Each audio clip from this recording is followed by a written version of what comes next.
पाकिस्तान का TV channel मसलकी channel नहीं बनना चाहिए। ये पाकिस्तान के मुसलमानों का चैनल होना चाहिए, किसी मसलक का चैनल नहीं बनना चाहिए इसको। और ऐसे इकदामात जिनके बारे में बाज अच्छी खबरें नहीं हैं, खुदा न खासा ऐसे नहीं होना चाहिए कि एक मसलकी, जो ज़ियाउल हक एक मसलकी पाकिस्तान बनाना चाहता था, जिसकी वजह से मसलकी पाकिस्तान बनाने के लिए तकफीर आई, दहशतगर्दी आई, कत्ल व गारतगरी हुई। ये सिलसिला इस मुल्क में नहीं चल सकता। ये इस्लामी जमहूरिया पाकिस्तान है, ये किसी मसलक का पाकिस्तान नहीं है, ये मुसलमानों का पाकिस्तान है। अगर मसलकी पाकिस्तान बनाने की कोशिश की जाती तो पाकिस्तान बनता ही ना।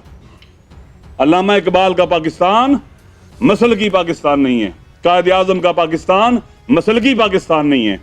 लिहाजा टीवी के ऊपर, बिलखुसूस पीटीवी के ऊपर, ये सुन लें, पीटीवी के ऊपर अगर इस तरह की चीज़ें इक़दाम किए गए जो इसको एक मसलकी टीवी बना दें, मेरे ख्याल में ये इंतहाई पाकिस्तान के साथ ज़्यादती होगी और इसके नुकसानात नाकाबिल तलाफ़ी होंगे।